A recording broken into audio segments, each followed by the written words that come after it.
नमस्कार आजिर ये आलोचना को स्वागत।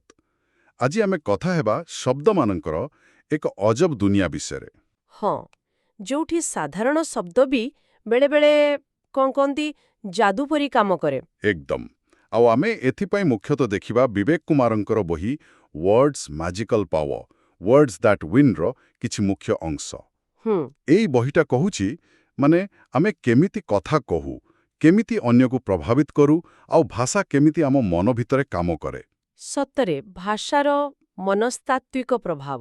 आज आमे खास करी बुझिबा गोटे शब्द विषय कारण गोटे भारी साधारण शब्द ହଁ କାରଣ ବିକଜ एइटा केमिति आम चिंता आम काम एपरिक आम संपर्क को भी बदलई पारे। मु तो ए विषय पढ़ी आश्चर्य होइछि। तेबे चलंतु आरंभ करबा। ଚାଲନ୍ତୁ। तो बहिर मूल कथा हैला शब्द एमिति खाली पार्टीर बाहर थिबा ध्वनि नुहे एइटा आम पई आम चारिपटे थिबा वास्तवता को गढ़े।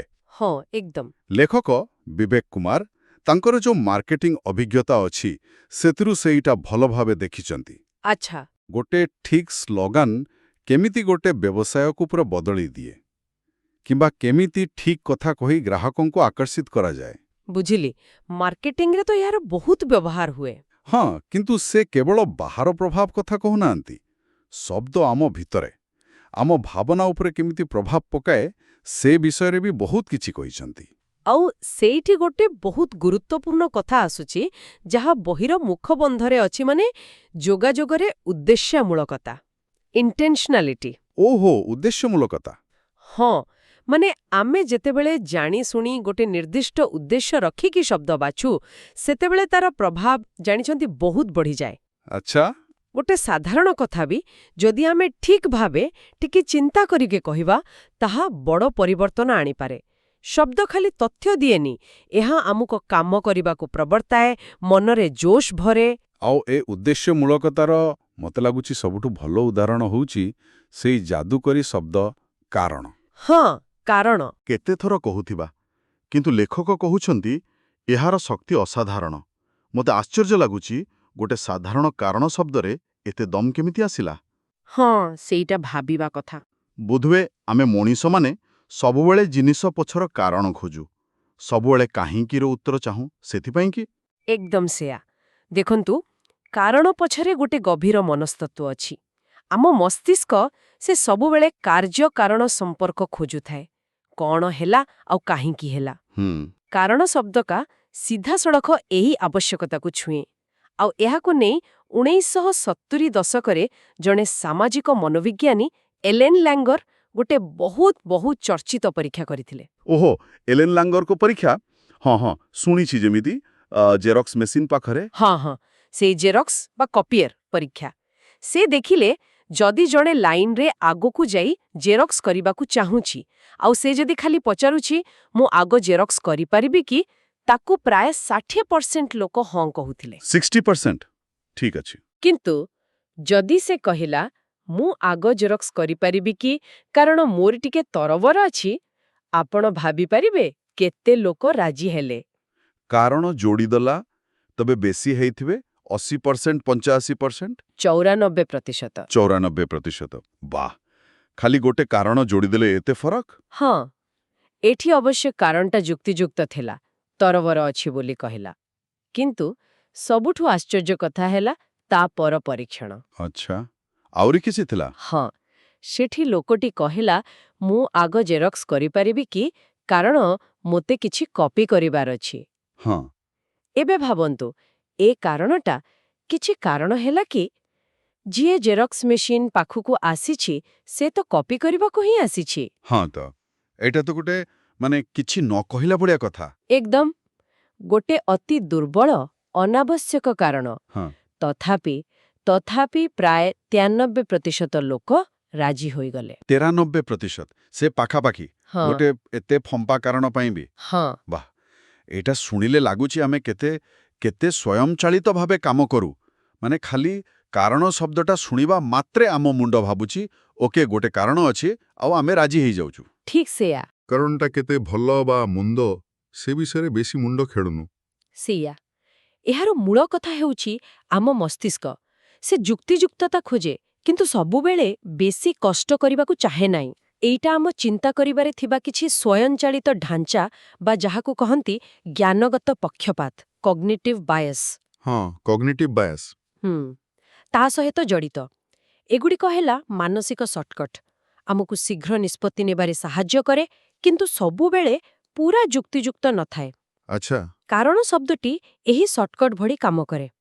ଏହା ଆମର ସେ କାରଣ ଜାଣିବାର ଆବଶ୍ୟକତାକୁ ଶାନ୍ତ କରିଦିଏ, ଆଉ ଆମେ ଆଗକୁ ବଢ଼ିଯାଉ।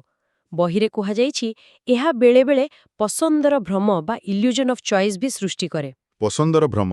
ହଁ, ଆମକୁ ଲାଗେ ଆମେ ବୁଝିସୁଝି ନିଷ୍ପତ୍ତି ନେଉଛୁ, କିନ୍ତୁ ପ୍ରକୃତରେ ସେଇ କାରଣ ଶବ୍ଦ ହିଁ ଆମକୁ ପ୍ରଭାବିତ କରିସାରିଥାଏ। ବୁଝିଲି। ଆଉ ଗୋଟେ ସେମିତି ପରୀକ୍ଷା କଥା ବି ମନେ ପଡ଼ୁଛି, ଯୋଉଠି ଲୋକଙ୍କୁ ଲାଇନରେ ଆଗକୁ ଯିବାକୁ ଦିଆଯାଉଥିଲା, ଯଦି ସେ କହୁଥିଲା, କାରଣ ମୁଁ ଭୋକିଲା ଅଛି। ହଁ, ଠିକ୍।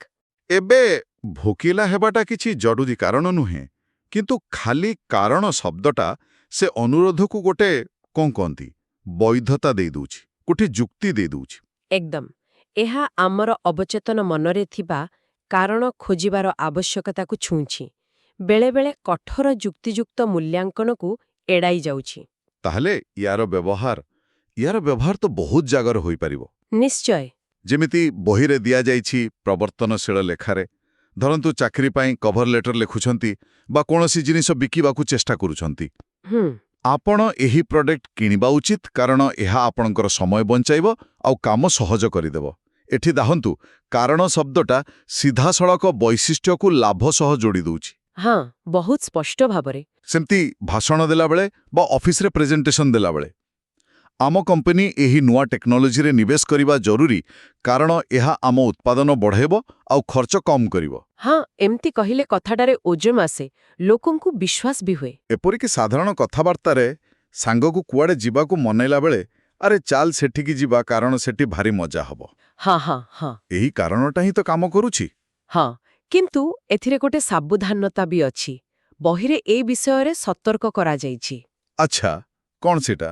ଯଦି ଆମେ କାରଣକୁ ବହୁତ ବେଶୀ ବ୍ୟବହାର କରିବା, ମାନେ ଯୋଉଠି ଦରକାର ନାହିଁ ସେଠି ବି, କିମ୍ବା ବିନା କୌଣସି ସତ କାରଣରେ ଖାଲି କହିବା ପାଇଁ କହିବା, ତେବେ ଏହା ଟିକେ ଚାଲାକି ପରି ଲାଗିପାରେ। ଶୁଣିବା ଲୋକ ଭାବିପାରେ ଯେ ଆମେ ତାକୁ ଖାଲି ମନେଇବାକୁ ଚେଷ୍ଟା କରୁଛୁ। ଓହୋ, ହଁ, ସେଇଟା ବି ହେଇପାରେ। ହଁ, ଆଉ ଏହା ଆମ ବିଶ୍ୱାସନୀୟତା କମେଇ ଦେଇପାରେ। ତେଣୁ ଯେକୌଣସି କଥା କହିଲା ବେଳେ ସତ୍ୟତା ଆଉ ଆନ୍ତରିକତା ରହିବା ଦରକାର। କେବଳ ଗୋଟେ ଟ୍ରିକ୍ ଭାବେ ବ୍ୟବହାର କଲେ ଫଳ ଓଲଟା ବି ମିଳିପାରେ। ନିଶ୍ଚୟ, ସନ୍ତୁଳନଟା ବହୁତ ଜରୁରୀ।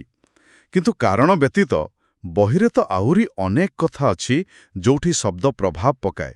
ସବୁ ତ ଆଲୋଚନା କରି ହବନି। ହଁ, ଅନେକ କିଛି ଅଛି। କିନ୍ତୁ ଦୁଇଟା କଥା ମୋତେ ଭାରି ଭଲ ଲାଗିଲା। ଗୋଟେ ହେଲା ଆମେ ନିଜ ସହ କେମିତି କଥା ହେଉ ସେଟା କେତେ ଶକ୍ତିଶାଳୀ। ମନ ସେଇଆ ବିଶ୍ୱାସ କରିବାକୁ ଲାଗେ। ସତରେ? ହଁ, ଯଦି ଆମେ କୌଣସି କଷ୍ଟ କାମ ଆଗରୁ ନିଜକୁ କହିବା, ମୁଁ କରିପାରିବି, ମୋ ପାଖରେ ସାହସ ଅଛି, ତେବେ ପ୍ରକୃତରେ ଆମ ଆତ୍ମବିଶ୍ୱାସ ବଢ଼େ ଆଉ ସଫଳ ହେବାର ସମ୍ଭାବନା ବି ବଢ଼ିଯାଏ। ଆଚ୍ଛା। ସେମିତି ନକାରାତ୍ମକ କଥା ଯେମିତି ମୋ ଦ୍ୱାରା ହେବନି, ମୁଁ ପାରିବିନି, ଏଗୁଡ଼ା ଆମକୁ ପଛକୁ ଟାଣେ। ତେଣୁ ଶବ୍ଦ କେବଳ ଅନ୍ୟକୁ ନୁହେଁ, ନିଜକୁ ବି ପ୍ରଭାବିତ କରେ। ବାଃ, ଏଇଟା ଗୋଟେ ବଡ଼ କଥା। ଆଉ ଗୋଟେ କଥା ଥିଲା କାହାଣୀ ବା ବର୍ଣ୍ଣନାର ଶକ୍ତି। ପୁସ୍ତକରେ ମାର୍ଟିନ୍ ଲୁଥର କିଙ୍କ ଆଇ ହ୍ୟାଭ୍ ଏ ଡ୍ରିମ୍ ଭାଷଣର ଉଦାହରଣ ଥିଲା। ହଁ, ପାୱାର ଅଫ୍ ଷ୍ଟୋରି ଟେଲିଂ। ସେ କେବଳ ତଥ୍ୟର ବା ଯୁକ୍ତି ଦେଇନଥିଲେ, ସେ ଗୋଟେ ସ୍ୱପ୍ନର କାହାଣୀ କହିଥିଲେ। ଗୋଟେ ଭବିଷ୍ୟତର ଚିତ୍ର ଆଙ୍କିଥିଲେ ଯାହା ଲୋକଙ୍କ ହୃଦୟକୁ ଛୁଇଁଗଲା, ଆଶା ଯୋଗେଇଲା।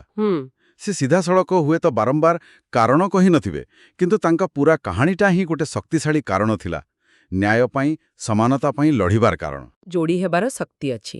ଆଉ ସେହି ବହିରେ ଥିବା ରାହୁଲ ଆଉ ଶଶୀଙ୍କ ଉଦାହରଣ। ହଁ ହଁ, ସେ ବନ୍ଧୁ ଦିଜଣଙ୍କ କଥା। ହଁ, ଦୁଇ ବନ୍ଧୁଙ୍କ ଭିତରେ ବ୍ୟବସାୟକୁ ନେଇ ଯୁକ୍ତି ହେଉଥିଲା। ଯେତେବେଳେ ଦୁହେଁ ପରସ୍ପରର କାହିଁକି ବା କାରଣକୁ ଶୁଣିଲେ, ଜଣେ କାହିଁକି ଆଗକୁ ବଢ଼ିବାକୁ ଚାହୁଁଥିଲା କାରଣ ସେ ସୁଯୋଗ ଦେଖୁଥିଲା, ଆଉ ଅନ୍ୟ ଜଣକ କାହିଁକି ଅଟକି ଯାଉଥିଲା କାରଣ ତାକୁ ରିସ୍କ ଡର ଲାଗୁଥିଲା। ଆଚ୍ଛା। ସେତେବେଳେ ଯାଇ ସେମାନେ ପରସ୍ପରକୁ ବୁଝିପାରିଲେ। ତେଣୁ ଏଠି କେବଳ ନିଜ କଥା କହିବା ନୁହେଁ, ଅନ୍ୟର କାରଣକୁ ଶୁଣିବା ମଧ୍ୟ ବହୁତ ଗୁରୁତ୍ୱପୂର୍ଣ୍ଣ। ବୁଝିଲି। ଅନ୍ୟକୁ ବୁଝିବା ପାଇଁ ତାଙ୍କ କାରଣ ଶୁଣିବା ଦରକାର। ନିଶ୍ଚୟ। ତେଣୁ ଏସବୁରୁ ଯାହା ବୁଝାପଡ଼ୁଛି, ଭାଷା ଏହା କେବଳ ସୂଚନା ଆଦାନ ପ୍ରଦାନର ମାଧ୍ୟମ ନୁହେଁ। ନା, ତାଠୁ ବହୁତ ବେଶୀ। ହଁ, ଏହା ଆମ ଚିନ୍ତାଧାରାକୁ ଗଢ଼େ, ଆମ ସମ୍ପର୍କକୁ ପ୍ରଭାବିତ କରେ, ଏପରିକି ଆମେ କିଏ ବୋଲି ଆମେ ଭାବୁ ତାକୁ ବି ଆକାର ଦିଏ। ବିବେକ କୁମାରଙ୍କ ବହି ଏହି ଶକ୍ତି ବିଷୟରେ ଆମକୁ ସଚେତନ କରାଏ। ହଁ, ଯଦି ଆମେ ବୁଝିପାରିବା ଯେ ଆମ ଶବ୍ଦର କେତେ ପ୍ରଭାବ ଅଛି, ତେବେ ଆମେ ଅଧିକ ଯତ୍ନଶୀଳ ହୋଇ ଅଧିକ ପ୍ରଭାବଶାଳୀ ଢଙ୍ଗରେ ଯୋଗାଯୋଗ କରିପାରିବା।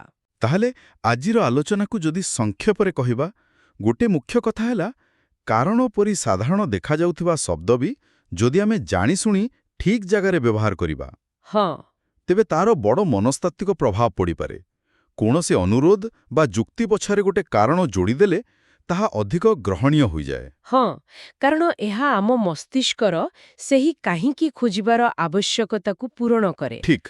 ଏହାଛଡ଼ା ଆମେ ନିଜ ସହ କ'ଣ କହୁଛୁ ଏବଂ କାହାଣୀ ମାଧ୍ୟମରେ କେମିତି ଭାବନାକୁ ଯୋଡ଼ିପାରୁଛୁ, ତାହା ମଧ୍ୟ ବହୁତ ଗୁରୁତ୍ୱପୂର୍ଣ୍ଣ। ତେବେ ଏସବୁ ଜାଣିବାର ପ୍ରକୃତ ଅର୍ଥ କ'ଣ? କ'ଣ କରିବା ଏ ଜ୍ଞାନକୁ ନେଇ? ଦେଖନ୍ତୁ, ଏହି ବୁଝାମଣା ଆମ ଦୈନନ୍ଦିନ ଜୀବନରେ ବହୁତ କାମରେ ଆସିପାରେ। ଯେଉଁମାନେ ଅଫିସରେ ମିଟିଂ ପାଇଁ ପ୍ରସ୍ତୁତ ହେଉଛନ୍ତି, ଇମେଲ୍ ଲେଖୁଛନ୍ତି ହଁ, ବା ସାଧାରଣ କଥାବାର୍ତ୍ତାରେ ନିଜ କଥାକୁ ଅଧିକ ସ୍ପଷ୍ଟ ଭାବରେ ରଖିବାକୁ ଚାହୁଁଛନ୍ତି, ସେମାନଙ୍କ ପାଇଁ ଏହା ଏକ ସରଳ କିନ୍ତୁ ଶକ୍ତିଶାଳୀ ଉପାୟ। ସରଳ କିନ୍ତୁ ଶକ୍ତିଶାଳୀ।